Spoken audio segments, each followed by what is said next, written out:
Rinduku bertemu denganmu,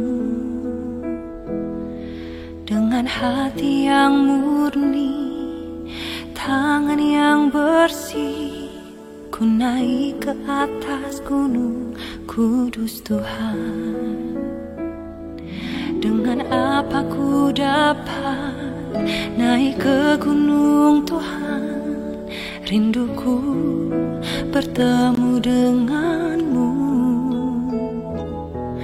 dengan hati yang murni, tangan yang bersih. Ku naik ke atas gunung kudus Tuhan. Walau gelombang badai menerpaku, kan tetap berdiri tegak memandang wajah-Mu Tuhan. Takkan ku serahkan hidup kepada dunia ini, setia selesaikan pertandingan. Aku berjanji mengejar yang berkenan kepada Bapa. Kebenaran, damai sejahtera, sukacita oleh Roh Kudus. Aku berjanji hidup dalam kekudusan bersama Bapa.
Setia melayani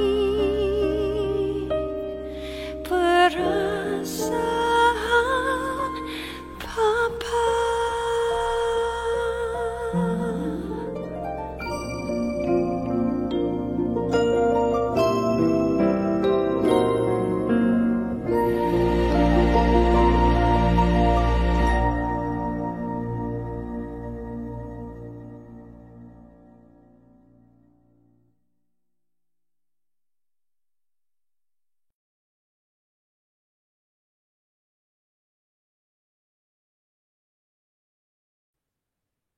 Bapa, di dalam nama Tuhan Yesus, malam hari ini kami mengucap syukur buat keberadaan kami, untuk kami boleh memiliki dua kehidupan, yaitu di alam jasmani dan di alam roh, di mana di alam roh kami bisa masuk di dalam ruang tahtamu, kami bisa berdiskusi, kami bisa bersyafaat, kami bisa ngobrol dengan Engkau, dan itulah keberadaan kami sebagai ciptaan yang baru.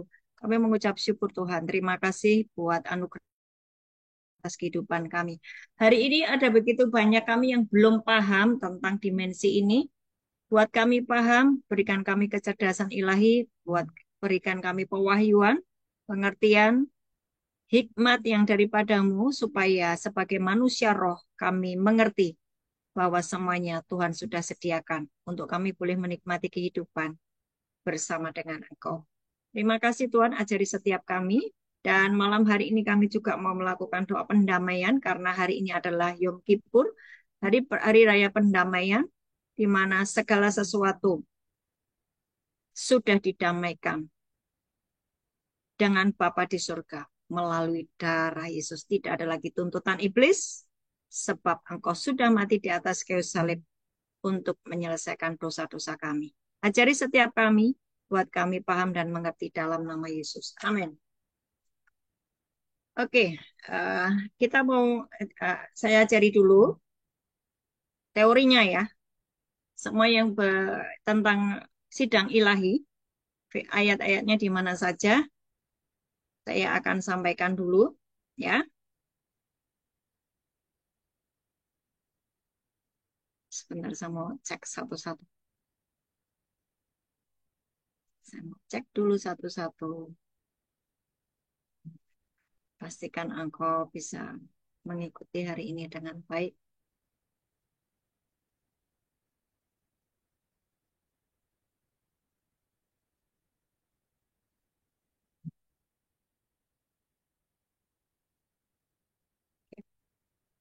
Ya, lebih jelas tentang sidang ilahi ya. Apa sih sidang ilahi gitu ya? Kenapa ada istilah sidang ilahi? Oke. Dosa atau pelanggaran atau kesalahan adalah alat yang dibuat iblis atau musuh kita untuk mendakwa kita. Ya, dosa, pelanggaran, kesalahan adalah alat yang dibuat oleh iblis untuk mendakwa kita. Nah, musuh kita ini kan iblis ya. Musuh kita ini mengumpulkan bukti untuk membangun kasus dan memunculkannya di hadapan Tuhan. Jadi memang pekerjaannya musuh itu adalah mengumpulkan bukti-bukti untuk membangun kasus dan memunculkannya di hadapan Tuhan. Sudah paham ya? Itu adalah pekerjaannya iblis, nyari-nyari kesalahan kita, terus untuk dihadapkan di apa namanya hadapan ruang tahta Tuhan dan untuk memunculkan kasus di hadapan Tuhan atas seseorang. Iblis memiliki tim yang terorganisir dengan baik di bidang hukum, ya. Iblis itu punya yang namanya tim yang terorganisir dengan baik di bidang hukum. Dia punya tim investigasi yang menggali informasi dan bukti melawan kita. Jadi hati-hati ya Bapak Ibu, semua dosa dan pelanggaran kita ini uh, iblis itu punya datanya gitu ya. Iblis itu punya datanya sehingga dia bisa mendakwa kita dan memunculkan kasus itu di ruang tata Tuhan. Iblis punya yang namanya tim investigasi yang menggali informasi dan bukti melawan kita ya. Dan dia punya tim penyelidik, dia punya tanggung jawab untuk menemukan apapun yang bisa dipakai untuk membangun kasus melawan kita agar kutuk itu bisa mendarat atas seseorang. Itu pekerjaan iblis. Maka dia dibilang sebagai si pendakwah. Dan terutama perhatikan ya, iblis ini akan mencari kesalahan di atas-atas kita. Jadi silsilah keluarga kita ini dia lihat loh. Dia lihat. Misalnya kakek nenek kita ini pernah melakukan okultisme atau melakukan pembunuhan gitu ya. Melakukan sebuah kerugian yang menimpa banyak orang. Itu iblis lihat. Iblis tahu. Dia punya datanya. Makanya hari ini kita juga akan berdoa untuk membersihkan silsilah di atas kita ya. Nanti ya, setelah ini kita akan berdoa, mungkin orang tua kita pernah melakukan pembunuhan, perceraian, kemudian perjanjian dengan kuasa gelap, ya. Yang melakukan orang tua kita atau nenek moyang kita, tapi kita kena. Nah, itu yang disebut dengan iblis menyelidiki silsilah keluarga. Iblis juga tahu orang-orang yang akan dipakai Tuhan untuk membahayakan kerajaannya iblis, ya. Tidak harus menjadi pendeta, tidak harus menjadi seorang hamba Tuhan yang terkenal. Tapi ketika engkau dimunculkan di dalam keluarga untuk menyelamatkan keluarga, itu pun bagi iblis menjadi sebuah eh, kondisi yang membahayakan, orang yang membahayakan kerajaan iblis. Gitu loh. Nggak harus jadi hamba Tuhan yang besar, nggak harus menjadi eh, hamba Tuhan yang terkenal. Tapi ketika engkau punya yang namanya kerinduan untuk menyelamatkan banyak orang, itu pun hidupmu dibilang membahayakan iblis. Jadi engkau pun jadi sasaran untuk dicari-cari kesalahannya. Nah, pastikan bahwa kita paham itu ya. Iblis akan mencegah kita untuk mengerjakan apa yang menjadi rencana Tuhan atas hidup kita. Kita sudah hafal Mazmur 139 ayat 16 ya. Kalau saya bicara Mazmur 139 semuanya harus sudah hafal itu ayat 16 bahwa matamu melihat selagi aku bakal anak di dalam kitabmu semua tertulis hari-hari yang akan dibentuk sebelum ada satupun daripadanya. Jadi Tuhan itu punya kitab-kitab ini saya sudah sering sekali ngomong. Ini menjadi patokanmu ya bahwa sebelum dunia diciptakan, sebelum apa dilahirkan, Bapak itu punya kitab-kitab yang berisi nama-namamu. Dia tahu sebelum engkau dilahirkan. Dan kitab itu berisi namamu tentang hidupmu yang akan mengerjakan agenda Tuhan. Itu Mazmur 139 ayat 16. Bahwa kita akan memperluas kerajaan surga di bumi dan iblis akan melawanmu dengan membangun kasus. Contohnya, contohnya Petrus ya. Petrus di Lukas 22 ayat 31 boleh dibaca. Lukas 22 ayat 31. Ayat 31 berkata begini. Simon, Simon, lihat iblis telah menuntut untuk menampi kamu seperti gandum. 32. Tetapi aku telah berdoa untuk engkau supaya imanmu jangan gugur. Dan jikalau engkau sudah insyaf, kuatkanlah saudara-saudaramu. Artinya, ini kondisinya Tuhan Yesus itu belum belum naik ke surga menjadi Allah sepenuhnya. Dia Allah, dia Allah, tetapi pada waktu dia sebelum disalib itu dia menanggalkan kealahannya dan dia 100% manusia, ya. Sebagai manusia yang waktu itu Yesus masih sebagai manusia, dia apa namanya? bisa bisa melihat gitu. Ini Petrus ini iblis itu lagi nuntut kamu. Ya, iblis itu lagi nuntut kamu. Kamu hati-hati loh. Nah, sekarang ya contohnya ya, sekarang ini ya banyak anak Tuhan yang kelihatannya bikin janji-janji, ya kan? Pokoknya aku akan setia melayani Tuhan, ya. Aku mau tekun baca Alkitab. Aku mau persembahkan hidupku untuk Tuhan. Kan banyak yang bikin janji-janji kayak gitu.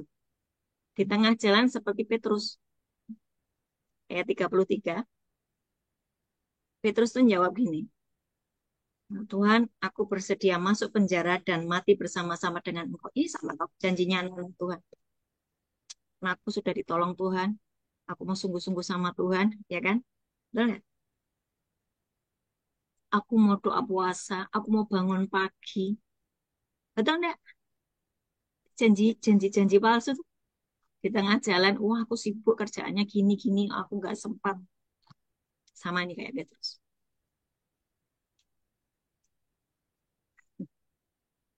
Ya kan?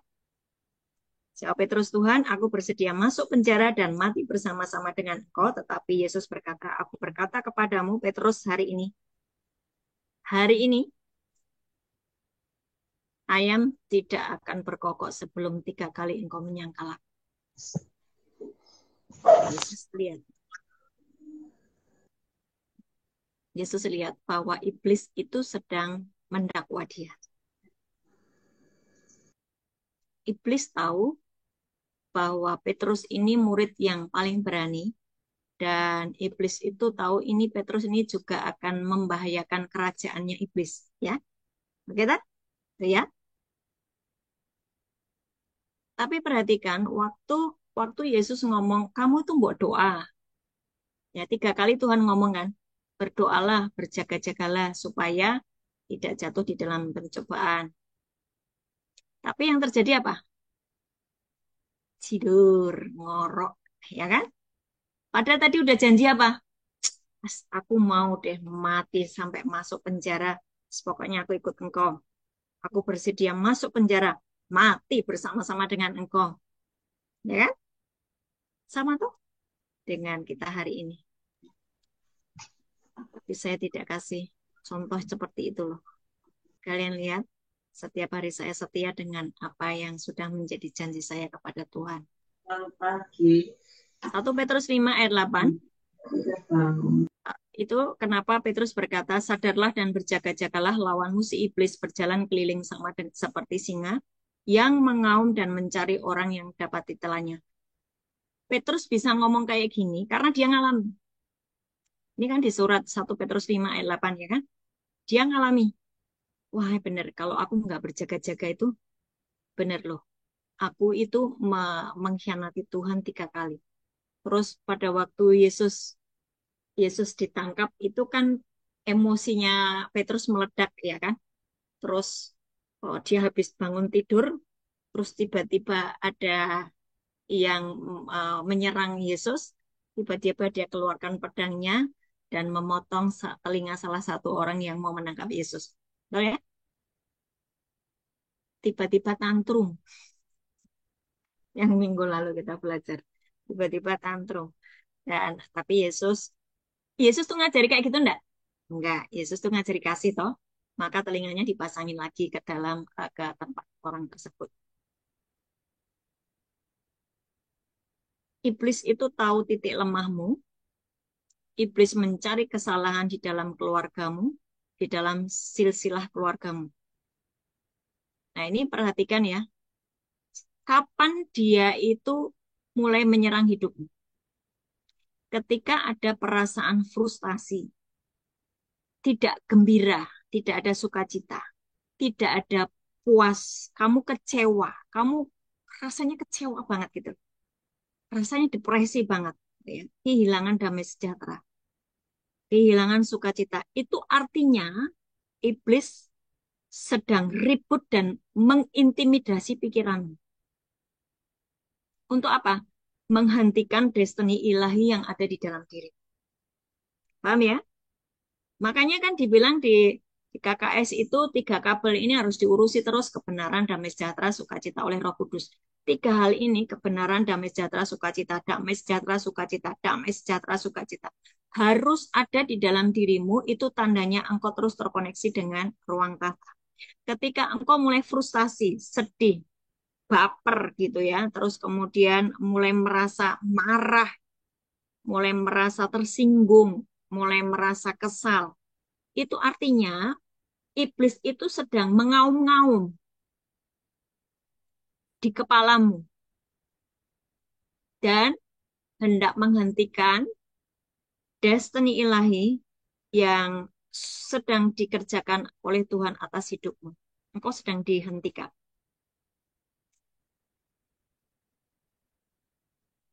Paham ya? Jadi sekarang kalau mulai lihat seseorang kok jadi tiba-tiba baper, tiba-tiba marah luar biasa, ini hati-hati, something wrong itu. Berarti di roh kamu sedang kalah.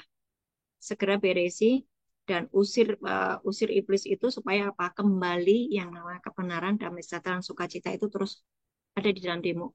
Makanya Bapak Ibu ya, KKS ya, ciri orang yang terus terkoneksi dengan Tuhan itu selalu sukacita, selalu damai sejahtera, nggak punya musuh, nggak punya musuh. Kok hari ini kamu punya musuh? Segera berdamai dengan musuh. Nah, di dalam sidang ilahi ada iblis yang menahan atau menghalangi kita untuk memperoleh apa yang menurut hukum itu sudah menjadi hak kita. Jadi secara hukum Tuhan itu sudah memberikan yang namanya hak-hak untuk kita menerima semua berkat. Tapi ditahan oleh iblis karena apa? Dia punya bukti dakwaan. Nggak bisa Tuhan, anak ini begini-begini, orang ini begini-begini. Ditahan berkatnya. Iblis punya hak itu. Nah ini Bapak Ibu banyak yang nggak tahu kan? Terus dosanya jalan terus. Ketika dosa jalan terus, keenakan iblis. Engkau memberi kesempatan buat iblis untuk menghancurkan hidup. Waktu Yesus ngomong sama Petrus, hati-hati loh Pet, iblis tuh lagi nyari kesalahanmu. Ya kan? Tapi aku, Yesus, berdoa supaya imanmu tidak gugur. Waktu Yesus ngomong seperti ini, Yesus tidak bertindak sebagai Allah. Karena dia belum naik ke surga. Dia masih 100% manusia walaupun dia Allah. Dia menanggalkan kealahannya. Jadi ya, waktu Yesus ngomong seperti ini, hati-hati Pet, si iblis itu lagi nyari-nyari kesalahanmu. Itu posisinya Yesus itu 100% manusia. Yesus tidak bertindak sebagai Allah, ya, melainkan sebagai manusia yang masuk di dalam sidang ilahi. Yesus waktu itu belum belum memenangkan kedudukannya sebagai imam besar atau pendoa syafaat. Yesus melakukannya itu sebagai manusia. Jika Yesus melakukannya, hal tersebut, kalau Yesus itu melakukannya sebagai Allah waktu itu, artinya kita tidak bisa melakukan sidang ilahi. Tapi posisi Yesus itu kan masih sebagai manusia. Artinya kita pun bisa naik di sidang ilahi, membawa kasus seseorang atau kasus kita sendiri untuk naik di sidang ilahi. Sampai sini paham ya? Ini ngerti nggak? Waktu Yesus ngomong, Petrus, Petrus, hati-hati lu. Si iblis itu lagi nyari-nyari kesalahan. Posisinya Yesus masih manusia toh. Betul? Nah, kita ini sekarang manusia toh. Ya, kita anak Allah. Tapi kan masih tinggal di dunia toh. Masih sebagai manusia. Hari ini pun sebagai manusia. Sebagai anak Allah. Kita bisa naik ke sidang ilahi dan menghentikan pekerjaan iblis yang mendakwa hidup kita sendiri maupun keluarga kita. Sampai sini paham ya? Di sini paham. Jadi Yesus melakukan hal tersebut sebagai manusia. Artinya kita juga bisa melakukannya. Kalau Yesus melakukan itu sebagai Allah waktu itu, kita nggak bisa melakukan karena kita bukan Allah. Ya. Dan Yesus melakukannya karena dia ditugaskan Allah untuk bisa masuk melangkah ke dimensi sidang ilahi untuk kepentingan orang-orang di sekitarnya. Artinya Yesus sudah memberikan teladan buat kita. Kita pun orang-orang yang bisa masuk ke sidang ilahi dan menjadi dutanya Allah, ditugaskan Allah untuk masuk ke dalam sidang ilahnya, membawa kasus saudara-saudaramu, membawa kasusmu sendiri. Oke? Uh, Setan itu dulunya ada di dekat tahta Allah ya, Yehezkiel 28 ayat 14. Yehezkiel 28 ayat 14.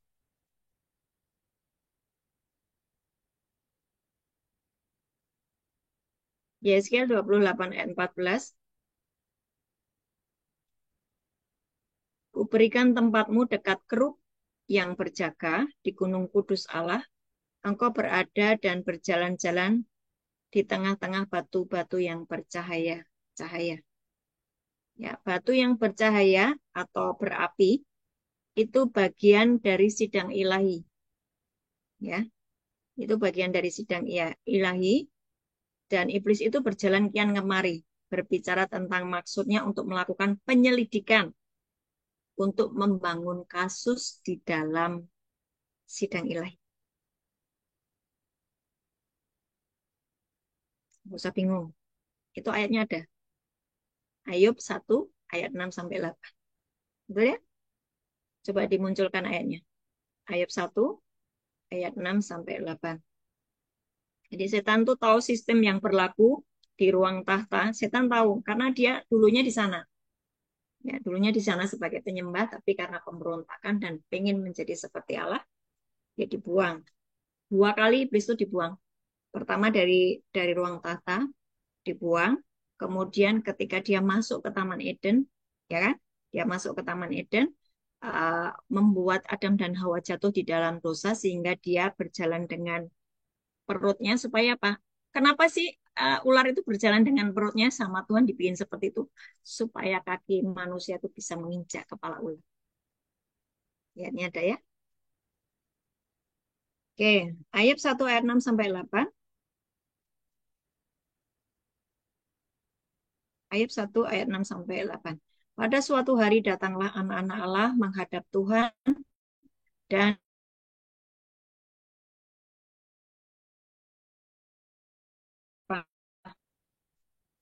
anak-anak Allah ya para malaikat Tuhan, kemudian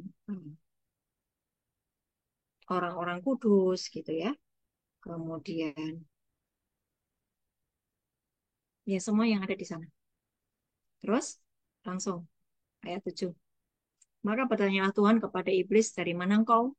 Lalu jawab iblis kepada Tuhan, dari perjalanan mengelilingi dan menjelajah bumi. Jadi memang dia itu kerjaannya mondar-mandir cari kesalahan kita. Terus lalu bertanyalah Tuhan kepada iblis, apakah engkau memperhatikan hambaku ya Ayub? Sebab tiada seorang pun di bumi seperti dia yang demikian saleh, jujur, takut akan Allah, dan menjauhi kejahatan. Setelah setelah iblis itu keliling, dia mendapati sebuah kasus yang bisa dipakai untuk melancarkan kutuk atau mendakwa Ayub. Ya, sudah kita bahas ya waktu itu karena dia memberikan persembahan itu uh, memanipulasi Tuhan. Ya, ketahuan bahwa Ayub itu selalu memberikan persembahan karena dia tahu bahwa anak-anaknya itu suka pesta pora. Setelah mereka melakukan pesta pora, Ayub akan memberikan persembahan sebagai tanda Tuhan ampuni, jangan-jangan anak-anakku ini melakukan kesalahan. Itu namanya memanipulasi, memberikan persembahan untuk memanipulasi Tuhan. Hari ini perhatikan caramu memberikan persembahan, jangan dengan marah, jangan dengan maksud-maksud tertentu. Tapi ketika engkau memberikan persembahan, selesaikan dulu kemarahanmu dengan sesama. Selesaikan dulu konflikmu. Baru engkau memberikan persembahan supaya tidak mengalami seperti yang dialami oleh Ayub. Nah, sekarang gini ya, bagi Bapak Ibu yang sudah memiliki otoritas yang tinggi sebagai hamba Tuhan, sebagai pendoa syafaat, sebagai orang-orang yang sudah melayani, otoritasmu tinggi di alam roh. Hati-hati dengan ucapmu, karena ucapanmu itu nanti dipegang oleh iblis.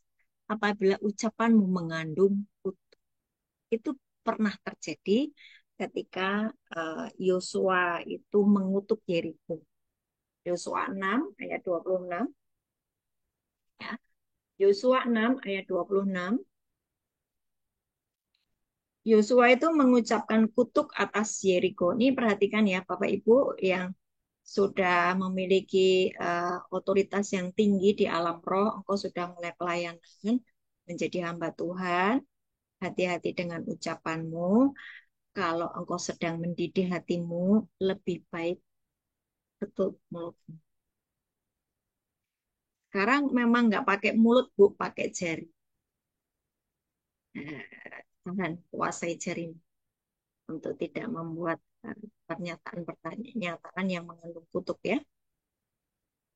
Yosua 6 ayat 26, pada waktu itu bersumpahlah Yosua, katanya, terkutuklah di hadapan Tuhan orang yang bangkit untuk membangun kembali kota Yeriko ini dengan membayarkan nyawa anaknya yang sulung. Ia akan meletakkan apa? dasar kota itu dan dengan membayarkan nyawa anaknya yang bungsu, ia akan memasang pintu gerbangnya. Ini terjadi. Sekian eh, eh, waktu kemudian di 1 Raja-Raja 16 ayat 34, perhatikan ya, 1 Raja-Raja 16 ayat 34, berarti ini kan Yosua sudah nggak ada. Ini di zamannya Raja-Raja. 1 Raja-Raja 16 ayat 34. Pada zaman itu Hail orang Betel membangun kembali Yeriko. Ya, 1 Raja-Raja 16 ayat 34.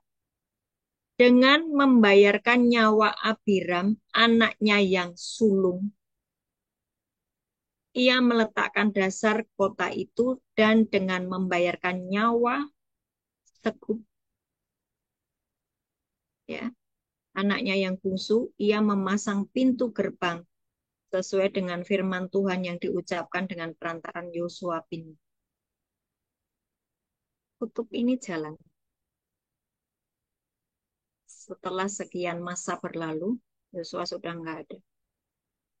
Siapapun yang membangun Yeriko, mereka kena kutub yang disampaikan oleh Yosua.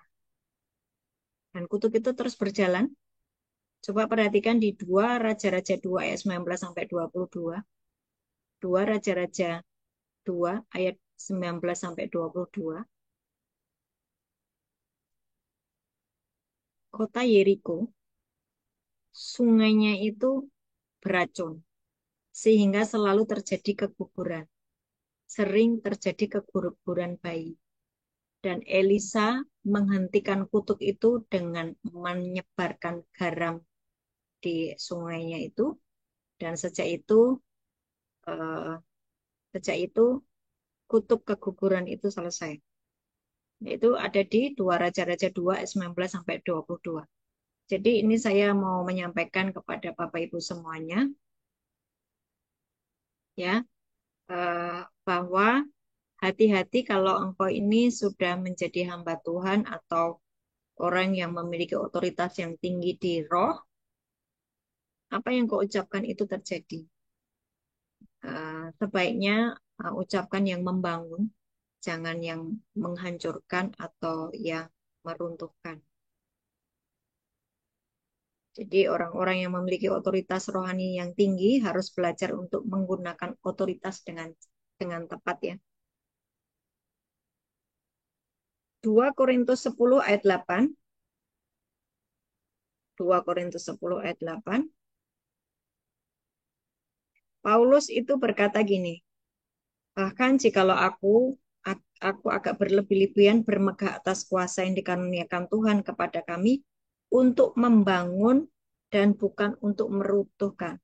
Bahkan jikalau aku agak berlebih-lebihan bermegah atas kuasa yang dikaruniakan Tuhan kepada kami, itu untuk membangun, bukan untuk meruntuhkan kamu.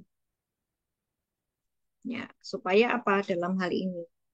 Aku tidak mendapatkan malu. Sekarang bagaimana menghentikan kutub di dalam sidang ilahi? Yesaya 54 ayat 17. Yesaya 54 ayat 17. Pakai ayat ini, ya. Bapak Ibu yang merasa ada kutub yang masih aktif di dalam dirimu, pakai ayat ini untuk menghentikan kutub. Pakai ayat ini ya. Yesaya 54 ayat 17. Setiap senjata yang ditempa terhadap engkau tidak akan berhasil. Dan setiap orang yang melontarkan tuduhan melawan engkau di dalam pengadilan akan engkau buktikan salah. Inilah yang menjadi bagian hamba-hamba Tuhan dan kebenaran yang mereka terima daripadaku. Demikianlah firman Tuhan. Ayat ini dicatat ya. Ayat ini dicatat. Taruh di mejamu, taruh di ditempel di dinding ya. Ketika engkau menyadari bahwa memang ada yang namanya kutub okultisme. Dulu nenek moyangnya melakukan perjanjian dengan kuasa gelap atau engkau sendiri dulu pernah melakukan hal tersebut. Bagaimana engkau bersih dari itu semuanya? Munculkan ayat ini, catat ayat ini, tulis itu di mejamu, tulis di taruh di taruh di dinding ya. Ucapkan itu menjadi hukum yang berlaku atas hidupmu.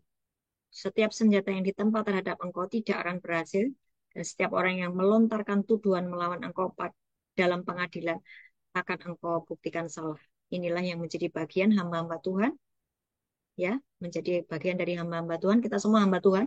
Dulu memang engkau hamba iblis, engkau menjadi alatnya iblis dulu.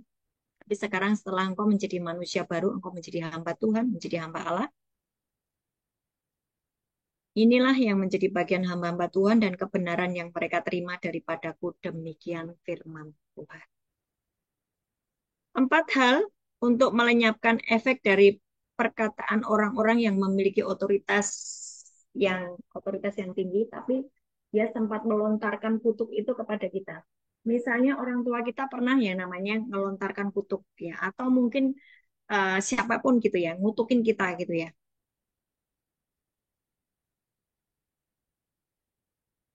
Bagaimana kita melenyapkan efek dari perkataan orang-orang yang memiliki otoritas rohani? Yang pertama, ini penting. Banyak dari kita ini sukanya kalau ngelihat kesalahan orang, suka ngeritik toh. Betul nggak? Oh, si ibu ini sukanya begini-begini. Oh, si orang ini sukanya begini-begini. Itu ngeritik. Ngeritik dan menghakimi. Ini bahaya. Karena apa? Engkau bisa dituntut sama iblis. Ini orang suka menghakimi, Bu. Ini Tuhan, ini iblisnya ya. Ini iblisnya ngomong gitu sama aku. Ini orang suka menghakimi. Ini orang suka mengkritik. Nah, bertobatlah dari semua perkataan yang mengkritik orang yang tanpa tujuan untuk membangun, termasuk perkataan yang sia-sia. Ya, bertobat dari itu semuanya. Itu cara menghentikan kutuk atau menghentikan efek dari perkataan sia-sia dari seseorang yang mengutuki kita. Yang kedua, milikilah hati yang mengampuni terhadap orang-orang yang sudah mengatakan perkataan-perkataan itu. Yang ketiga, mengatakan kepada diri sendiri perkataan yang telah mereka ucapkan dalam sidang ilahi agar setiap kata yang digunakan pendakwa itu untuk dianulir gitu loh. Tuhan dia dia dia sudah mengatakan, aku dikutuki akan hancur masa depanku, aku tidak akan menikah oleh karena saya pernah menyakiti hatinya, aku dikutuki tidak akan pernah menikah gitu kan ya. Tuhan, aku pernah diomongin seperti itu. Engkau munculkan itu di hadapan Tuhan dan anulir. Tuhan, hari ini aku batalkan di dalam nama Yesus perkataan itu. Paham ya? Kalau mungkin ini biasanya kasusnya dengan orang tua atau orang yang emosional, ya, eh, dia nggak bisa menguasai mulutnya gitu loh. Dalam kondisi dia emosional, dia mengeluarkan kata-kata dan itu dipegang iblis untuk menghancurkan masa depan kita. Yang keempat, mulailah mendeklarasikan rancangan hidup kita sebagaimana yang tertulis dalam kitab suci. Mulai apa? Mendeklarasikan rancangan hidup kita sebagaimana tertulis di dalam kitab suci. Contohnya Mazmur 139 ayat 16 tadi. Bahwa di dalam kitab-kitabmu Tuhan sudah ada tertulis tentang hidupku, hari-hari yang mana engkau akan membentuk atas hidupku. Engkau sudah menulisnya. Biar apa yang terjadi atas hidupku itu sesuai dengan rancanganmu yang kau tulis di dalam kitabmu itu loh. Ngerti nggak? Gitu ya. Tuhan, aku tidak mau hidup memakai rancangan iblis. Iblis suka bikin rancangan-rancangan yang jahat atas hidupku. Aku batalkan, aku hancurkan semua rancangan iblis. Biar hidupku ini menggenapi apa yang menjadi rancanganmu sesuai yang tertulis dalam kitab. Dia mesti ngomong seperti itu. Oke, Mbak, boleh tolong diulang yang tadi? yang mana? Kan ada 4. Yang nomor 2. Oke, saya ulang ya. 4 hal untuk melenyapkan efek dari perkataan orang-orang yang memiliki otoritas tinggi untuk mengutuki. Misalnya orang tua kita itu punya otoritas tinggi atas anak-anaknya ya. Eh, yang pertama, pastikan bahwa engkau sendiri sudah bertobat dari mengkritik orang, ya, mengkritik orang, eh, ngerasani orang itu loh, apa sih? Gosipin orang ya. Jadi banyak perkataan-perkataan kita yang tujuannya tidak membangun, termasuk perkataan yang sia-sia. Yang kedua, mengampuni orang yang sudah melontarkan kutuk tersebut. Yang ketiga, mengatakan pada diri sendiri. Ngebut ya? Saya terlalu ngebut. Oh ya, pelan-pelan. Karena kita akan berdoa nanti ya. Ya sudah, tidak apa-apa pelan-pelan. Mengatakan pada diri sendiri perkataan yang pernah diucapkan oleh seseorang tentang yang dia pernah kutuk itu loh. Untuk dianulir. Untuk dianulir. Maksudnya gini, Tuhan, ini orang pernah mengatakan bahwa nanti sampai tua itu aku tidak akan nikah. Karena mungkin mungkin ini pacarmu ya, mungkin kamu pernah menyakiti dia, meninggalkan dia, gitu kan ya, mengkhianati dia, kamu dikutuki.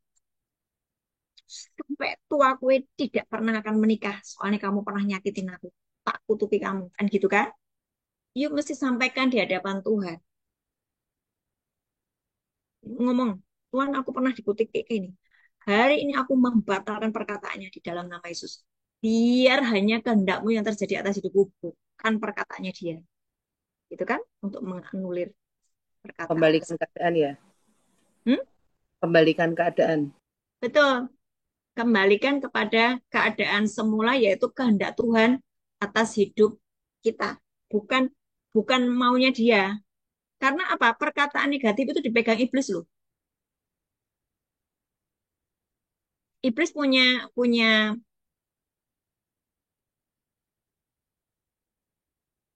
hmm, iblis itu punya yang namanya eh, data-data di mana kita pernah mengucapkan kata sia-sia dan itu dipegang sama iblis untuk terjadi atas orang tersebut. Dan itu nanti dimunculkan di sidang ilahi dan dia ngomong sama Tuhan, nggak bisa Tuhan engkau memberkati orang ini.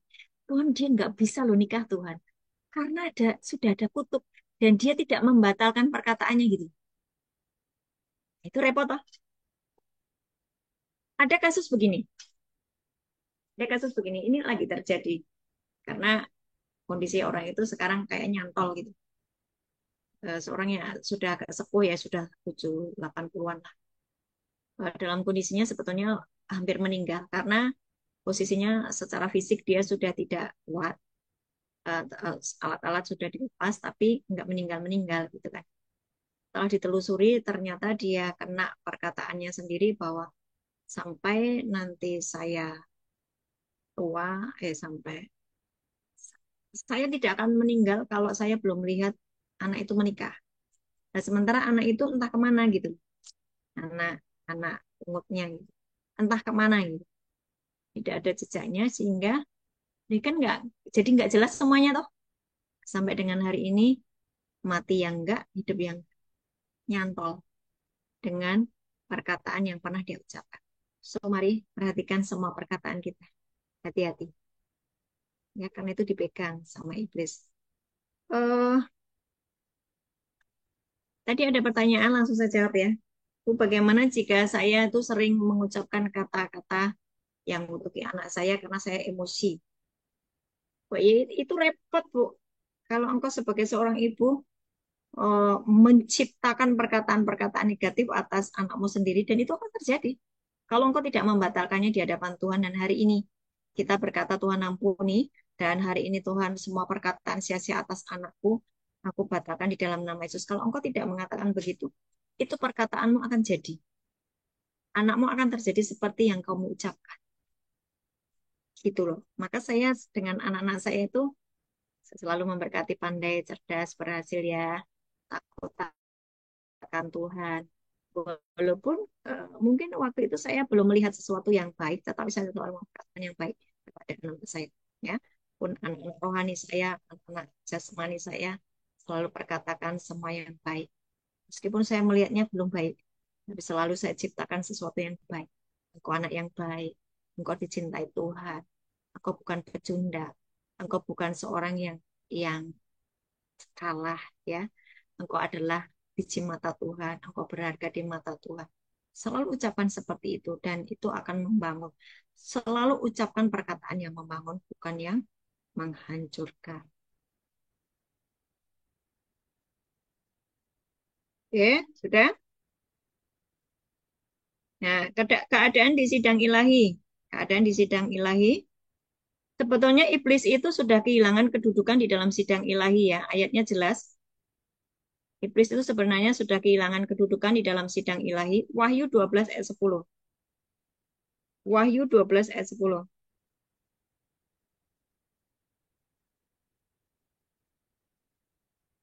Wahyu 12 ayat 10. Dan aku mendengar suara yang nyaring di surga berkata, sekarang telah tiba keselamatan dan kuasa dan pemerintahan Allah kita dan kekuasaan Dia yang diurapinya karena telah dilemparkan ke bawah pendakwa saudara kita yang mendakwa mereka siang dan malam di hadapan Allah kita. Posisi iblis itu sebenarnya sudah dilempar ke bawah, ya kan? 2 kali iblis dilempar. Yang pertama itu waktu dia pengen menjadi seperti Allah karena dia pengen menjadi yang disembah. Yang kedua, setan dilempar itu pada waktu dia masuk ke Taman Eden dan menggoda Adam dan Hawa. Dia dibuang dari Taman Eden, terus kemudian dia menjadi ular yang berjalan dengan perutnya. Kenapa tadi saya sampaikan ya? Kenapa dikutuk menjadi ularnya? Tadinya ular tuh jalannya gini loh, tapi terus sekarang gini, supaya kaki anak manusia bisa menginjak kepala ular. Yesaya 14 ayat 12 sampai 15.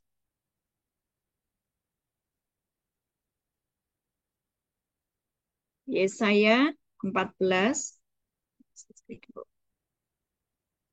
Nah, ini ayatnya tentang kejatuhan iblis ya. Wah, engkau sudah jatuh dari langit, hai bintang timur, putra fajar. Engkau sudah dipecahkan dan jatuh ke bumi, hai yang mengalahkan bangsa-bangsa. Terus, sampai ayat 15. Engkau yang tadinya berkata dalam hatimu, aku hendak naik ke langit. Aku hendak mendirikan tahtaku mengatasi bintang-bintang Allah. Dan aku hendak duduk di atas bukit pertemuan jauh di sebelah utara. Lanjut. Aku hendak naik mengatasi ketinggian awan-awan, hendak menyamai yang maha tinggi. Nah, ini kurang ajar loh. Sebaliknya ke dalam dunia orang mati, engkau diturunkan ke tempat yang paling dalam di liang kubur. Di Lukas 10 ayat 17 sampai 19 itu juga sudah dinyatakan bahwa iblis itu sudah jatuh seperti kilat. Ya. Di mana? Lukas 10 17 sampai 19. Ini saya kasih tahu, kasih lihat kepada Bapak Ibu semua posisinya iblis itu sudah jatuh, sudah dibuang. Jadi jangan ada di pihak iblis gitu loh. Maksudnya di pihak iblis itu apa? Dosamu jalan terus. Kamu bersahabat dengan iblis. Sementara iblis itu sudah dibuang, jatuh. Makanya kalau orang berpihak di pihak iblis, dia akan jatuh. Ya, karena posisi iblis kan memang sudah jatuh. Kemudian ke-70 murid itu kembali dengan gembira dan berkata, Tuhan, juga setan-setan takluk kepada kami demi namamu. Terus, lalu kata Yesus kepada mereka, aku melihat iblis jatuh seperti kilat dari langit. Sesungguhnya aku telah memberi kuasa kepada kamu untuk menginjak ular, kalajengking, dan kuasa untuk menahan kekuatan musuh, sehingga tidak akan ada yang membahayakan kamu. Ini posisinya iblis itu sebetulnya ada di bawah kakimu, tapi seringkali dia ada di atas kepalamu, menginjak-injak kepalamu, mengencingi kepalamu, di atas kepalamu, membuat masalah di atas hidupmu, memberikan beban yang sebetulnya itu bukan beban. Karena apa? Engkau melanggar setiap ketetapan Tuhan.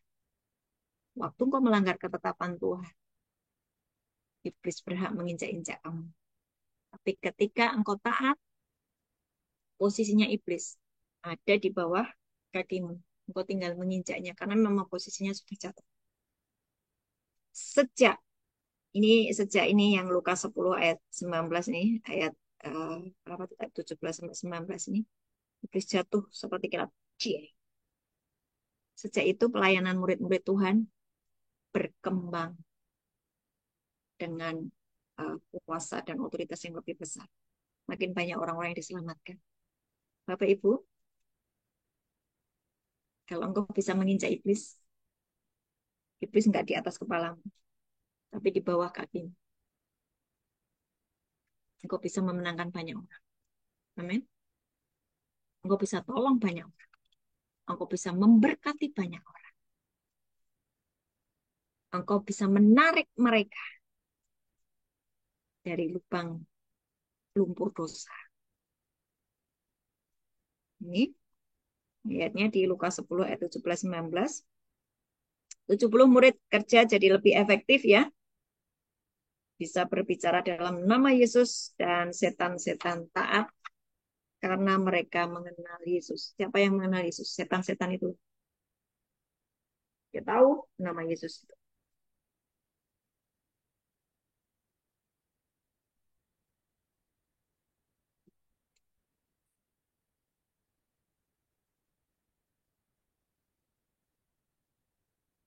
Nah, sekarang ya, perhatikan nih, ini saya mau sekali lagi Bapak Ibu ngerti posisinya iblis itu sudah jatuh, jangan ada di pihak iblis. Please. Ya, please jangan bertahan dengan dosamu, segera selesaikan dosamu. Jangan mencintai dunia, ketika engkau mencintai dunia, engkau menjadi musuh Allah. Ya, posisi setan itu makin direndahkan, Wahyu 20 ayat 1 sampai 3. Posisi setan itu makin direndahkan, jadi jangan ada yang eh, wah pakai okultisme, pakai susuk lah, pakai pakai ini lah. Iblis itu sudah dikalahkan kok Bapak Ibu main-main dengan mereka. Wahyu 20 ayat 1 sampai 3.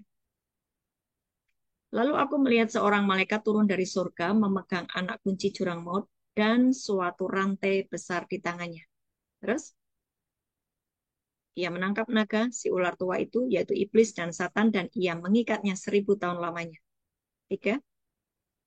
Lalu melemparkannya ke dalam jurang maut dan menutup jurang maut itu dan memeteraikannya di atasnya supaya ia jangan lagi menyesatkan bangsa-bangsa sebelum berakhir masa 1000 tahun. Kemudian daripada itu, ia akan dilepaskan untuk waktu yang sedikit waktu lamanya. Jadi nanti setelah 1000 tahun pemerintahan Yesus, dia akan iblis akan dilepaskan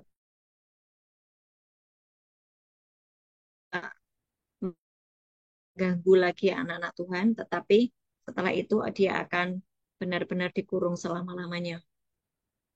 Ya. Wahyu 20 ayat 7 sampai 8. Wahyu 20 ayat 7 sampai 8. Ini bukan kita kok Ibu bahas tentang iblis terus. Posisi musuhmu itu sebenarnya sudah seperti itu loh. Jangan di pihaknya iblis gitu. Dan setelah masa 1000 tahun itu berakhir, iblis akan dilepaskan dari penjaranya. 8. Dan ia akan pergi menyesatkan bangsa-bangsa pada keempat penjuru bumi, yaitu Gog dan Magog, dan mengumpulkan mereka untuk berperang, dan jumlah mereka sama dengan banyaknya pasir di laut. Oke, jadi nanti akan setelah 1000 tahun masa damai itu, dilepaskan sebentar untuk menyesatkan beberapa yang bisa disesatkan. Ya, tapi saya jamin bahwa ketika kita sudah menyatu dengan Yesus Kristus, nggak mungkin lagi disesatkan ya. Wahyu 20 ayat 9 sampai 10. Wahyu 20 ayat 9 sampai 10. Terus selanjutnya itu Mbak, 9 dan 10. Maka naiklah mereka ke seluruh dataran bumi, mengepung perkemahan antara orang-orang kudus dan kota yang dikasih itu. Tetapi dari langit turunlah api menghanguskan mereka. 10. Dan iblis yang menyesatkan mereka dilemparkan ke dalam lautan api dan belerang, yaitu tempat binatang dan nabi palsu itu, dan mereka disiksa siang malam sampai selama-lamanya. Posisi iblis. Sekarang pertanyaannya, bukankah iblis sudah dilempar ke bawah? Kenapa dia masih bisa naik ke sidang ilahi? Betul nggak? Bukankah dia posisinya udah di bawah? Ngapain dia bisa naik? Ada dua sebab. Kenapa dia bisa naik? Yang pertama,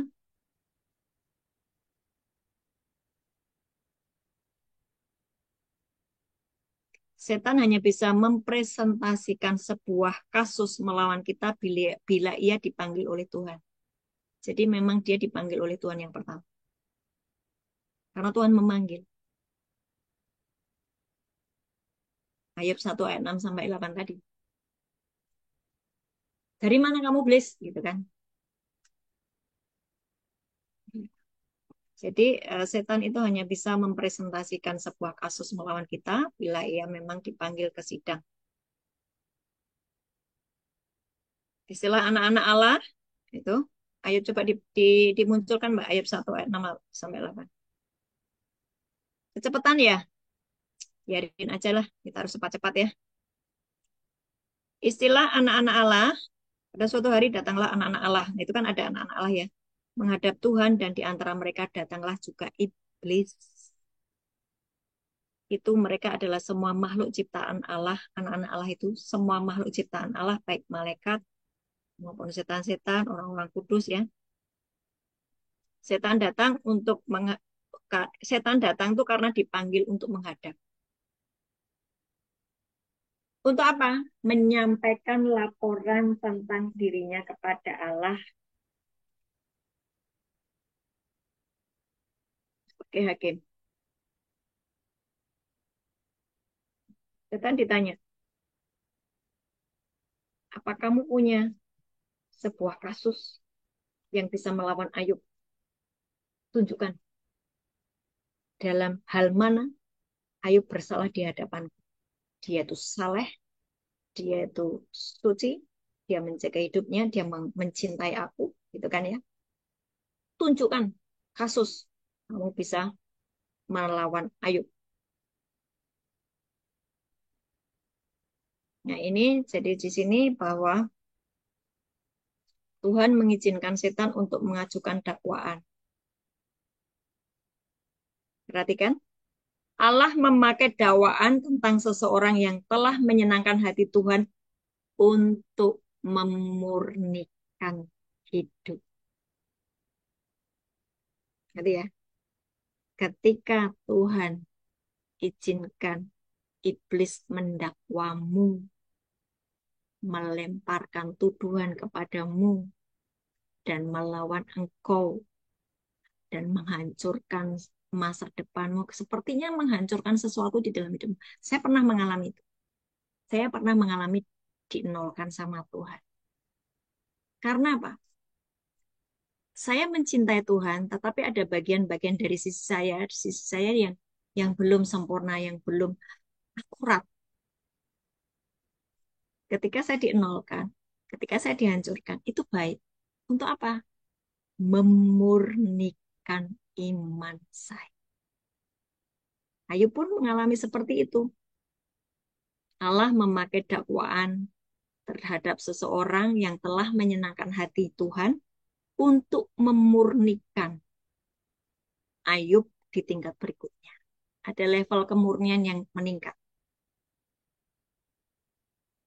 Tuhan mengizinkan kasus Ayub itu untuk menyempurnakan Ayub dan muncul sebagai pemenang. Saya ini merenungkan ayat-ayat ini ya, merenungkan tentang apa yang Tuhan lagi ajarkan kepada kita di KKS nih. Tuhan, aku jatuh cinta, makin jatuh cinta sama. Dan itu membuat saya itu sangat berhati-hati di dalam menyikapi segala sesuatu yang sedang terjadi. Ya toh? Hari-hari ini ada begitu banyak orang yang tantrum, tiba-tiba memutuskan sesuatu yang membuat kita ini bingung, ini kenapa ya, ini kenapa ya. Tapi tujuannya eh, engkau engkau harus sadar. Ini kalau saya keterucut ngomong sesuatu, bahaya, ya kan? Saya harus menguasai diri. Oh, itu kok gini, gini, gini, gini, gini. Ini nek tidak punya penguasaan diri, saya bisa ngucap sesuatu. Tapi sebagai orang yang punya otoritas tinggi di alam, jaga damai sejahtera. Setuju ya? Setuju nggak? Nggak setuju nggak tak lanjutin. Ini pada dengerin apa pada ngalamun sih? Ayo dicek dulu, ya kan? Cek dulu satu-satu. Oh, pada serius ya? Serius.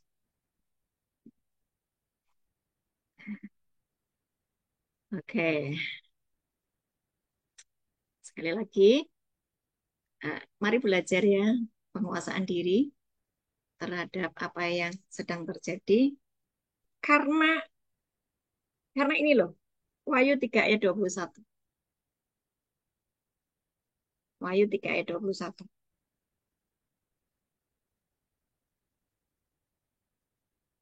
Jadi Tuhan mengizinkan kasus Ayub tadi menimpa Ayub supaya Ayub itu muncul sebagai pemenang. Jadi Bapak Ibu kalau hari ini engkau sedang didakwa sama iblis, engkau sedang dihancurkan habis-habisan sama iblis. Iya, karena ketidakakuratanmu di masa lalu, sehingga engkau harus dihancurkan titik nol. Katakan itu baik. Supaya kamu mengalami yang namanya dimurnikan imanmu, hatimu. Dan selanjutnya engkau akan mendapatkan 2 kali lipat seperti Ayub. Wahyu 3 ayat 21, barang siapa menang, ini loh keren. Ia akan kududukan bersama-sama dengan aku di atas tahtaku, sebagaimana aku pun telah menang dan duduk bersama-sama dengan Bapakku di atas tahtanya. Untuk menduduki tempat ini, kita harus melewati tempat-tempat yang mana kita didakwa oleh iblis.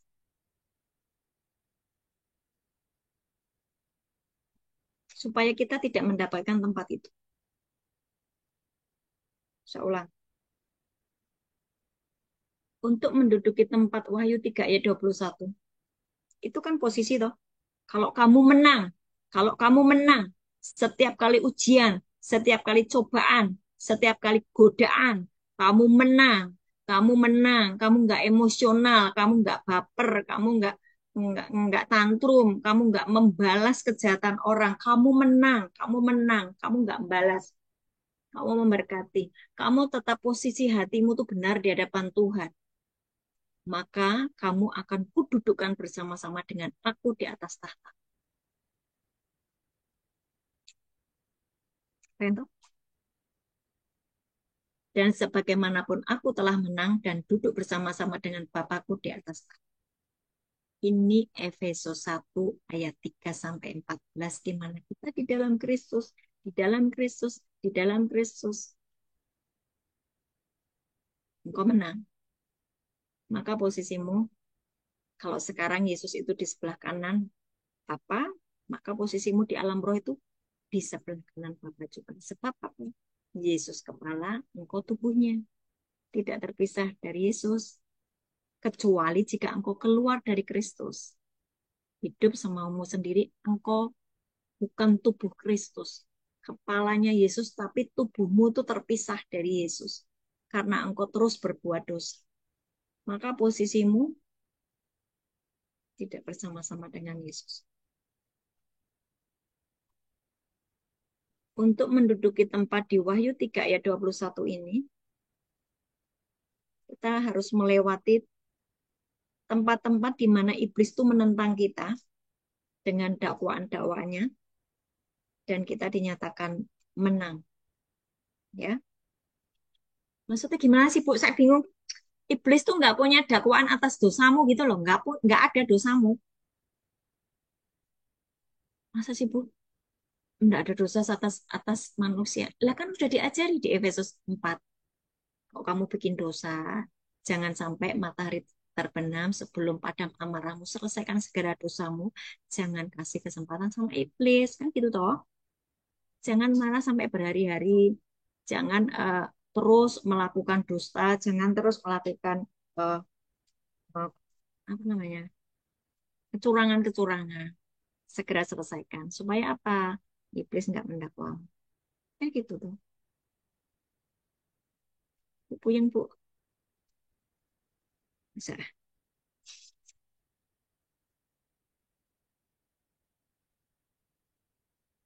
Sekali lagi, Wahyu 3 ayat 12 itu, 21 itu menjadi target kita ya. Paham ya? Aku harus menang. Supaya otoritasku tinggi di alam roh. Nih, otoritasnya tinggi, kita ini ngomong apa saja itu jadi. Diberkatilah engkau. Ya, diberkati. Jadilah sembuh. Wah, dia sembuh. Hari ini kamu akan mendapatkan semua yang baik itu terjadi. Otoritasnya tinggi. Tapi buat orang yang kalah terus di alam roh, ya dia akan menjadi bulian iblis. Nah, perhatikan bahwa pada akhirnya Ayub mendapatkan 2 kali lipat dari apa yang sudah pernah diperolehnya. Dan ini juga akan terjadi buat Bapak Ibu semuanya, saudaraku semuanya, yang hari ini mungkin engkau sedang berada di titik nol, karena Tuhan sedang memurnikan imanmu, memunculkan iman yang benar, supaya engkau nanti dipulihkan 2 kali lipat. Yang saya maksud adalah musim yang baru. Ya, eh, sidang ilahi itu sebetulnya adalah untuk mengembalikan rencana Allah bagi kita yang sudah ditulis dalam kitabnya. Itu tujuannya sidang ilahi. Mengembalikan rencana Allah bagi kita yang sudah ditulis di dalam kitab. Tadi ya, kan iblis itu sebetulnya udah dibuang ya, udah diturunkan, udah dibuang ke dalam tempat yang paling rendah. Tapi kenapa dia bisa muncul di sidang ilahi? Yang pertama karena mereka memang dipanggil di dalam sidang ilahi oleh Tuhan untuk memunculkan dakwaan. Yang kedua adalah setan bisa masuk ke sidang ilahi karena dia minta izin. Karena apa? Dia minta izin sama Tuhan. Ayatnya di mana? Lukas 22 ayat 31.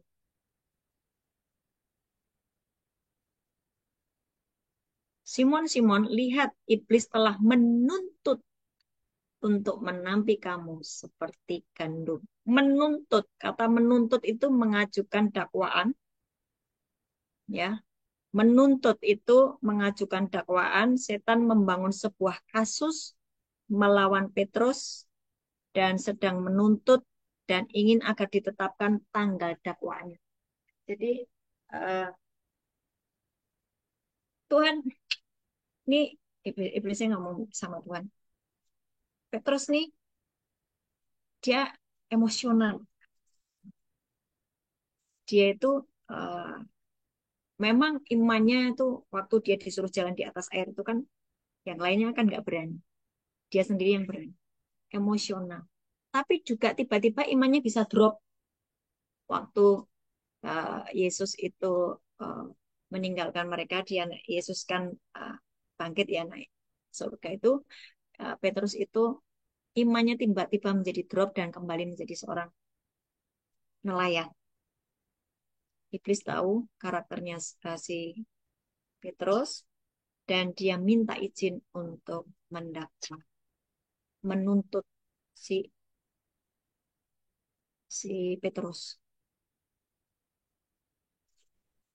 Ya, sekarang pertanyaannya mengapa Allah mengizinkan setan mempresentasikan kasus melawan kita?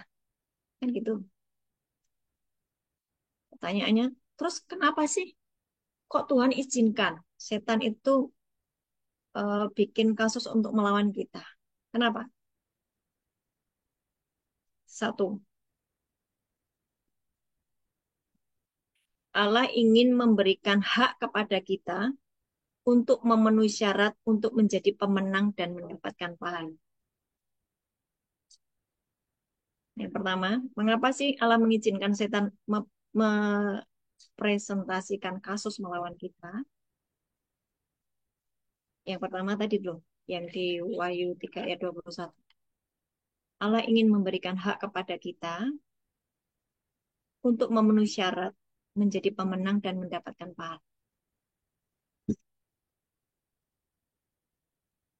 Ya, Allah ingin memberikan hak kepada kita untuk memenuhi syarat menjadi pemenang dan mendapat pahala. Itu di Wahyu 3 ayat 21. Yang kedua,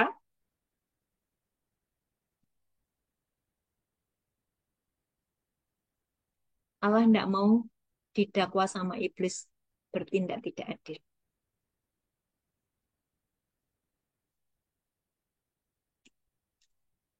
Fondasi tahtanya Allah itu kebenaran dan keadilan. Jadi kalau ada anak-anak Tuhan yang melanggar ketetapan Tuhan dan Tuhan membiarkan, namanya Allah tidak adil. Lah, nanti kan didakwa sama iblis, oh Allah nggak adil. Jadi eh, untuk membuktikan bahwa Allah itu bertindak adil, itulah kenapa ya Tuhan mengizinkan setan untuk melawan kita dengan memunculkan kasus ya untuk melawan kita. Mazmur 97 ayat 2 AYT. Bisa nggak dimunculkan AYT? Fondasi tahtanya Tuhan itu adalah kebenaran dan keadilan. Fondasi tahtanya Tuhan itu kebenaran dan keadilan. Ya, Mazmur 97 ayat 2.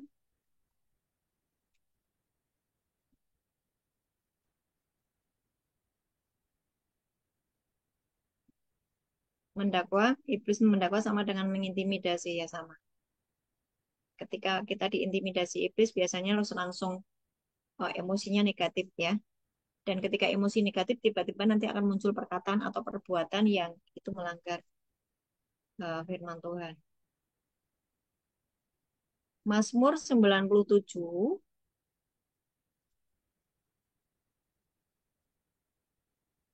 ini pelajarannya keren ya.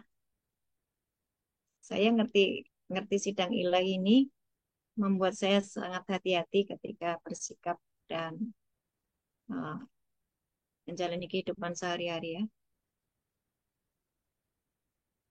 Mazmur 97 ayat 2 AYT, awan-awan dan kekelaman mengelilinginya, kebenaran dan keadilan adalah dasar tahtanya. Kebenaran dan keadilan adalah dasar tahtanya. Jadi kenapa Tuhan izinkan iblis untuk mendakwa supaya apa? Allah tidak membiarkan didakwa bertindak tidak adil. Ya, kalau ada anak-anaknya yang melanggar ketetapan Tuhan, keadilan Tuhan bekerja.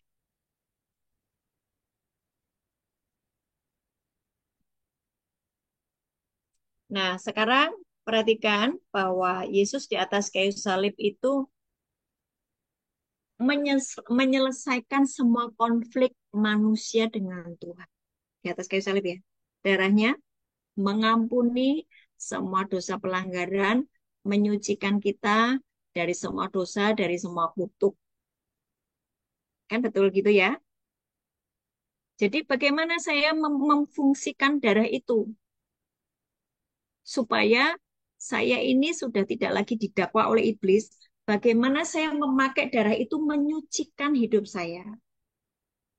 Yang pertama yaitu selesaikan kutuk itu, selesaikan apa yang menyebabkan engkau menjadi kutuk itu tadi. Mintakan ampun atas keluargamu.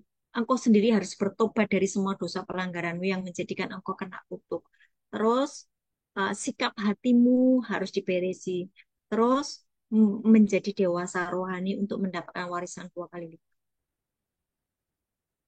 Kanak-kanak rohani, baperan terus, tersinggungan, marah-marah terus, nggak pernah tumbuh rohaninya. Kamu kanak-kanak rohani terus, nggak bakal mendapatkan yang namanya warisan.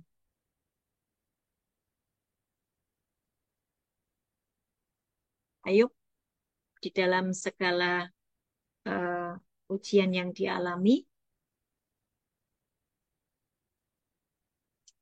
dia berusaha untuk terus menjaga hatinya tetap tahir. Ya, makanya dia mendapatkan pembalikan keadaan, mendapatkan pemulihan 2 kali lipat.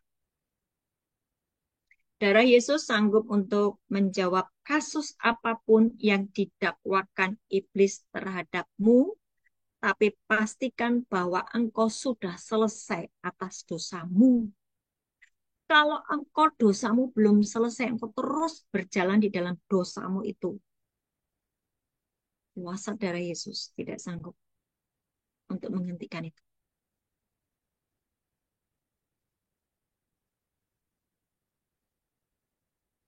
Ketidakakuratan kita atas firman Tuhan merupakan keuntungan bagi iblis untuk mendakwa kita siang dan malam. Ketidakakuratan kita melakukan firman Tuhan merupakan keuntungan bagi iblis untuk mendakwa kita siang dan malam. Dan itu membuat kuasa darah Yesus tidak berfungsi atas hidup. 2 Korintus 2 ayat 11. 2 Korintus 2 ayat 11. Yuk kita siap-siap. 2 Korintus 2 ayat 11, supaya setan jangan beroleh keuntungan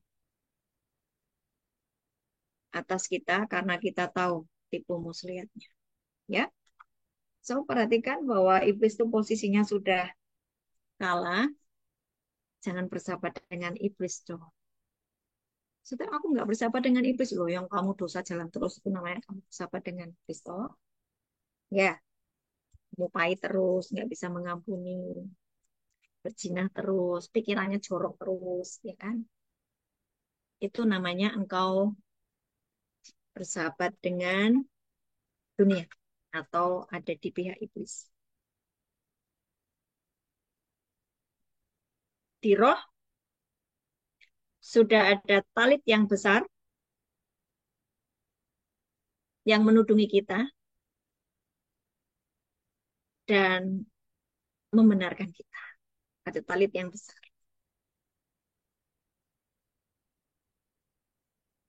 Dan ini gerbang tahta Tuhan sudah dibuka. Mari persiapkan diri.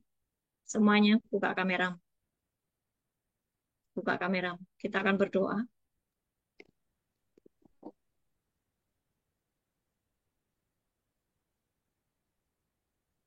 Kita akan berdoa hari ini. Kalau ada, ini perhatikan ya, atas-atasmu melakukan okultisme, atau keluargamu melakukan okultisme, atau suamimu atau pasanganmu melakukan perdukunan, perjanjian dengan kuasa gelap, dan kutuk itu masih terus menyerang hidupmu. Engkau marah, sangat marah, pemarah. Engkau mamon, mikir duit terus. Apalagi pikiranmu sulit untuk menyatu dengan firman Tuhan. Hari ini akui dosamu. Akui dosamu. Engkau mungkin punya konflik dengan seseorang dan engkau sangat sulit untuk mengampuni. Hanya gara-gara selisih paham, hanya gara-gara masalah kecil, engkau menjadi sangat emosional. Akui dosamu hari ini, supaya iblis tidak ambil bagian atas hidupmu dan menaruh kutuk dalam hidup. Minta ampun. Mungkin banyak perkataanmu yang sia-sia, mungkin banyak kehidupanmu yang tidak akurat di masa lalu. Minta ampun sekarang. Mungkin kakek nenekmu melakukan okultisme. Mintakan ampun atas kakek nenekmu, atas orang tuamu, ayah ibumu. Mintakan ampun hari ini. Mereka sudah meninggal. Ngomong, Tuhan, hari ini aku membawa silsilah keluargaku, atas-atasku. Aku tahu mereka pernah melakukan ritual-ritual Tuhan. Bahkan mereka mengadakan perjanjian darah. Hari ini Tuhan, yuk semuanya nggak ada diam, nggak ada yang diam. berdoa untuk keluargamu di atasmu.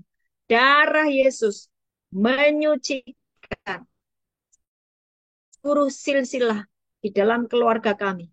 Dulu mereka pernah punya ikatan dengan kelenteng-kelenteng, pernah mengadakan perjanjian darah, dan pernah melakukan ikatan-ikatan dengan arwah nenek moyang. Hari ini Tuhan, basuh dengan darah-Mu atas silsilah keluarga kami, atas silsilah keluarga kami di dalam nama Yesus.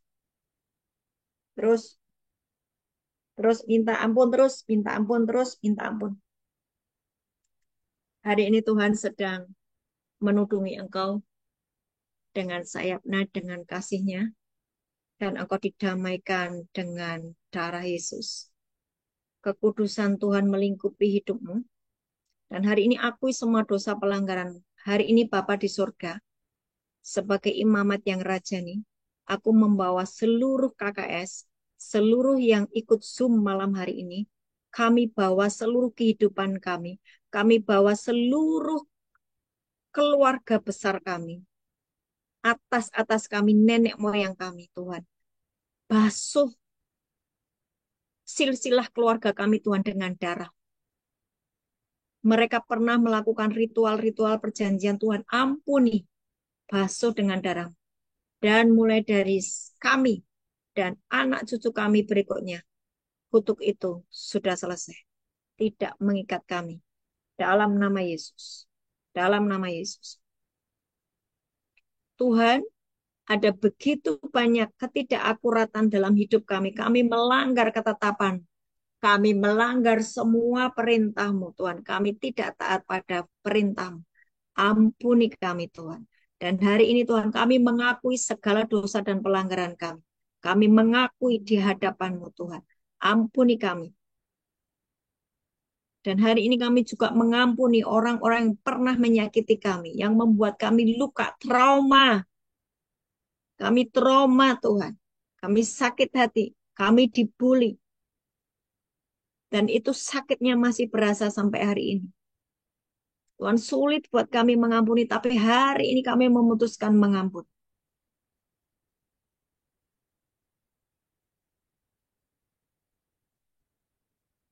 Supaya tidak ada lagi dakwaan iblis atas hidup kami.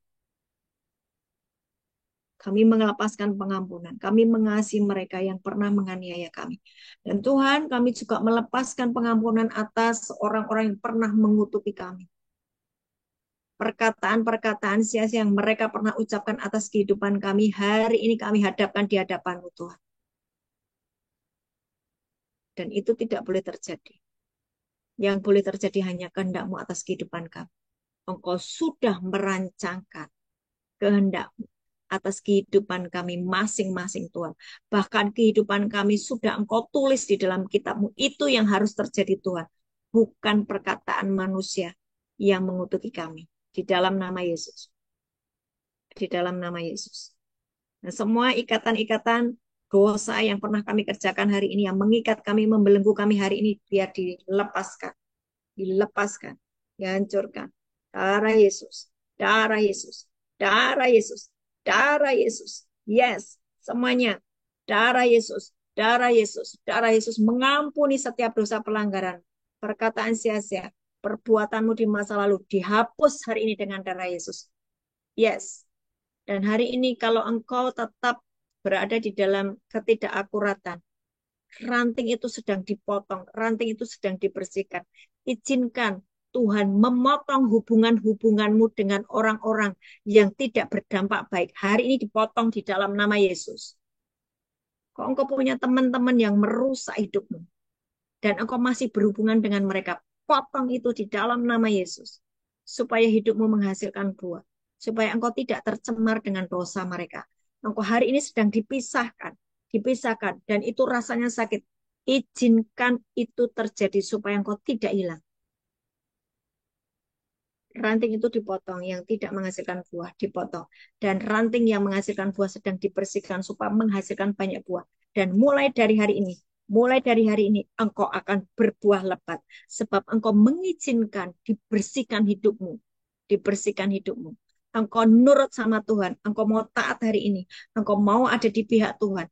Dan engkau sedang dibersihkan. Sakit memang. sakit memang. Izinkan itu terjadi supaya engkau berbuah lebat. Hari ini Tuhan, aku hadapkan anak-anakmu ke dalam tangan-Mu. Roh Kudus, aku serahkan mereka ke dalam tangan-Mu. Engkau sendiri Tuhan Yesus yang akan menjamin kami semua yang hari ini ikut Zoom, yang menyediakan waktu khusus untuk kami Tuhan, untuk-Mu Tuhan Yesus, untuk berhadapan dengan sidang ilahi. Engkau jamin kami semua Tuhan. Kutuk ini selesai atas hidup kami. Tidak lagi mengejar kami. Selesai. Kutuk kemiskinan, kutuk kebangkrutan, kutuk sakit penyakit, kutuk perzinahan, kutuk perceraian. Selesai hari ini. Kutuk yang membuat kami tidak bisa melihat masa depan kami. Buta seperti kami itu nabrak-nabrak Tuhan. Atau ucapan sia-sia yang pernah kami kerjakan hari ini dibatalkan oleh kuasa darah Yesus. Kami pernah Tuhan mengatakan kata-kata yang sia-sia, mengutuki pasangan kami Tuhan. Kami mengatakan kami lebih baik cerai saja. Oh hari ini semua perkataan sia-sia ini kami batalkan di dalam nama Yesus. Dalam nama Yesus. Sucikan, kuduskan kami, tahirkan kami. Dan hari ini kami benar-benar didamaikan Tuhan dengan keberadaan. Kami didamaikan oleh kuasa darah Yesus dan menjadi satu dengan Bapa, Putra, dan Roh Kudus. Dan biarlah sesuai dengan Yesaya 61 terjadi, tergenapi atas kami semua. Kami dipulihkan dan kami mengalami warisan 2 kali lipat terjadi atas kami di dalam nama Yesus. Dan supaya hari ini semua kehendak-Mu atas anak-anak-Mu di tempat ini ya Tuhan, digenapi semua. Kami akan menjadi orang-orang yang membawa lawatan. Kami akan menjadi orang-orang membawa api Tuhan. Kami akan menjadi orang-orang membawa cintanya Tuhan. Sehingga orang-orang yang di sana yang tidak punya cinta, yang tidak pernah merasakan kasih sayang, kami memberikan cinta itu karena Engkau memenuhi kami dengan cinta-Mu. Sehingga mereka merasa berguna, merasa dihargai, dan dipulihkan keberadaannya sebagai anak-anak Allah. Terima kasih Tuhan. Pakai kami sebagai alat-Mu, pakai kami sebagai duta-Mu, dan biarlah seluruh kehendak-Mu saja yang terjadi atas kehidupan kami. Hari ini, seluruh yang ikut Zoom malam hari ini, didamaikan dengan Bapa di surga. Tidak ada lagi tuntutan iblis. Hidupmu diubah, masuk di dalam musim yang baru. Musim di mana open heaven terjadi atas hidupmu. Begitu mudahnya hidupmu hari ini, sebab engkau terhubung dengan Bapa di surga. Terima kasih Tuhan buat keberadaanmu hari ini, buat cintamu, kasih sayangmu atas kehidupan kami. Terima kasih buat pewahyuan firman yang kau sampaikan atas kehidupan kami yang memerdekakan kami. Berikan kami hari ini hati yang haus dan lapar akan firman-Mu, menghormati setiap ketetapan-ketetapan-Mu. Kami nggak skip dengan setiap firman yang harus kami pelajari.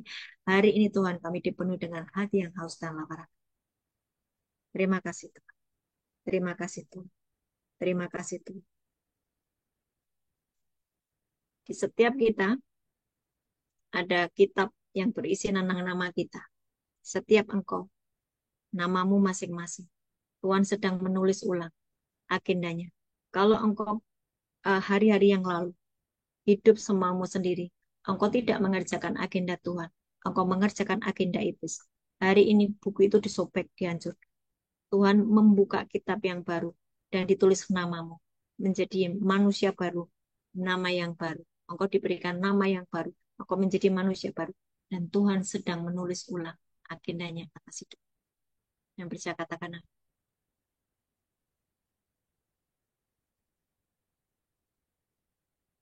Yesaya 61, kita baca bersama-sama. Munculkan ya Mbak Novi. Yesaya 61.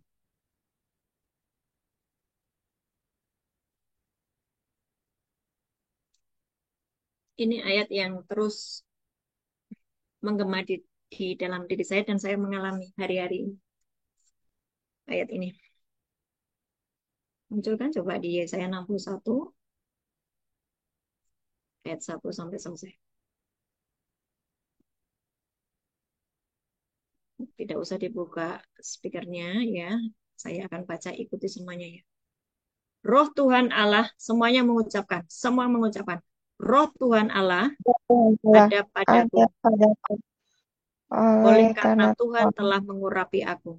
Ia telah mengutus aku untuk menyampaikan kabar baik kepada orang-orang sengsara dan merawat orang-orang yang remuk hati, untuk memberitakan pembebasan kepada orang-orang tawanan dan kepada orang-orang yang terkurung kelepasan dari penjara. Hari ini Tuhan sudah mengurapi Bapak Ibu semuanya, ya, dan semua ikatanmu dengan iblis selesai. Tubuhmu dibersihkan dari semua tuntutan iblis, dari semua pekerjaan kuasa gelap, dan engkau hari ini benar-benar dikuduskan. Roh Tuhan mulai berkuasa atasmu. Katakan amin. Bukan roh-roh dunia, tapi roh Tuhan mulai ambil alih atas hidupmu. Dan Tuhan malam hari ini mengurapi engkau. Dan kalau engkau sudah diurapi, bukan untuk enak-enakan, tapi engkau diutus untuk menyampaikan kabar baik kepada orang sengsara, merawat orang yang remuk hati, untuk memberikan pembebasan kepada orang tawanan dan kepada orang-orang terkurung kelepasan dari penjara. 2, untuk memberitakan tahun rahmat Tuhan dan hari pembalasan Allah kita, untuk menghibur semua orang yang berkabung. Hari ini di sekelilingmu banyak orang yang susah. Betul nggak? Banyak orang depresi. Banyak orang yang kalut, pengen bunuh diri. You muncul sebagai duta kerajaan surga. Jangan egois. Jangan hidup untuk dirimu sendiri. Untuk kenyamananmu sendiri. Keluar. Cari orang-orang yang terikat. Cari orang-orang yang mau bunuh diri. Cari, tolong mereka. Hiburkan mereka. Bantu mereka. Tolong mereka. Ya. Untuk mengaruniakan kepada mereka perhiasan kepala ganti abu, minyak untuk pesta ganti kain kapung, nyanyian puji-pujian ganti semangat yang pudar, supaya orang menyebutkan mereka pohon terbantin kebenaran, tanaman Tuhan Allah untuk memperlihatkan keagungannya. Mereka akan membangun reruntuhan yang sudah berabad-abad dan akan mendirikan kembali tempat-tempat yang sejak dahulu menjadi sunyi. Mereka akan membarui kota-kota yang runtuh, tempat-tempat yang telah turun-temurun menjadi sunyi. Ada banyak keruntuhan yang sedang dialami oleh banyak anak-anak Tuhan, tapi engkau muncul sebagai orang yang membangun reruntuhan, ya, sebagai orang yang membangun kembali kota-kota yang sunyi, yang runtuh, ya. Orang-orang luar akan melayani kamu sebagai gembala kambing dombamu, dan orang-orang asing akan bekerja bagimu sebagai petani dan tukang kebun anggur. Bapak Ibu, kalau sudah ada di komunitas yang benar, jangan keluar. Dengan jalan kamu ketemu dengan orang-orang yang sudah satu frekuensi, itu akan membuat link pelayananmu menjadi semakin berkembang. Betul nggak? Kalau engkau sudah ditaruh di tempat komunitas yang benar, gandengan tangan. Dari situ kamu bisa tetap gandengan tangan dengan pusat, tapi engkau keluar menjangkau mereka. Tapi tangan satumu tuh masih pegangan di pusat gitu. Tapi tanganmu yang satunya tuh memberkati banyak orang di sana. Tidak boleh keluar dari gerombolan. Ketika domba keluar dari gerombolan, dimakan serigala.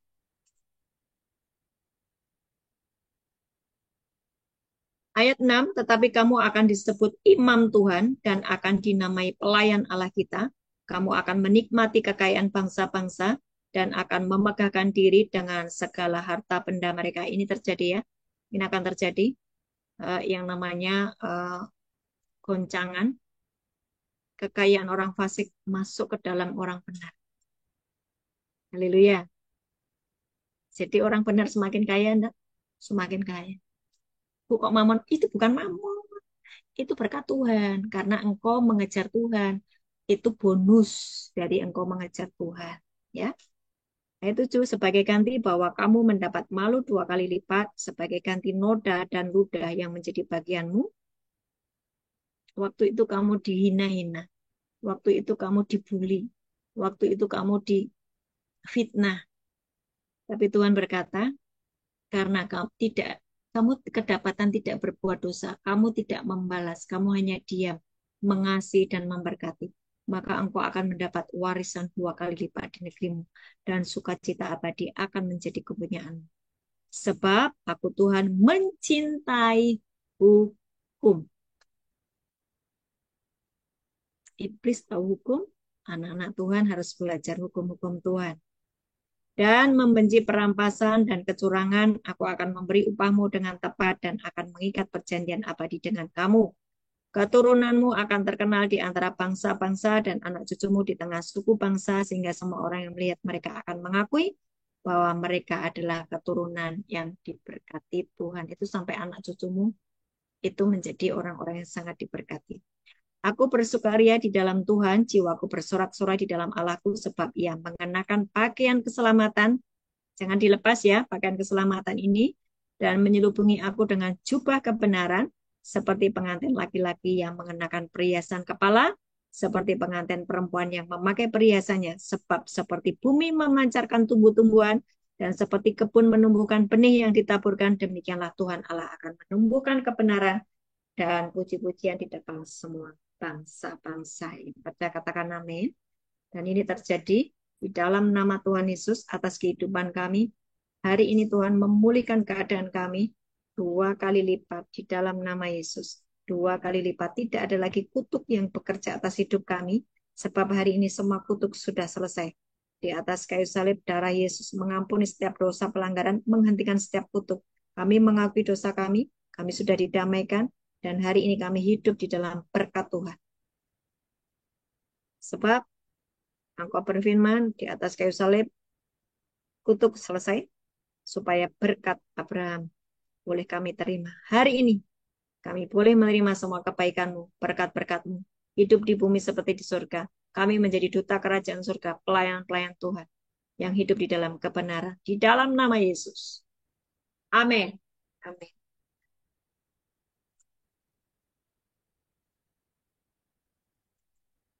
Oke. Kita akan lihat hari-hari ke depan, 1 minggu ini. Bapak Ibu akan dapat menerima sukacita. Yes. Hidupmu itu menjadi lebih ringan.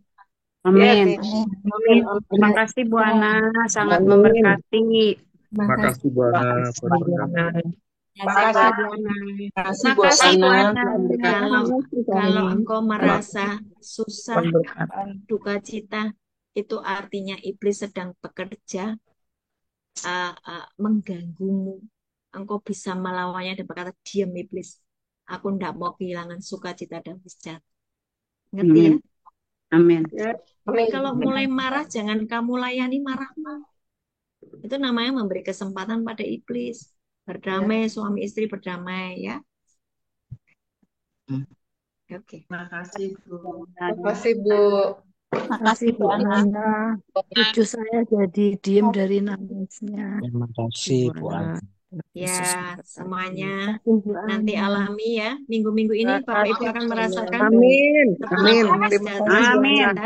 Karena kau tahu bagaimana menghentikan kutuk ya. Amin. Bu. Berkati semuanya. Tuhan berkati Bu Ana. Makasih Bu.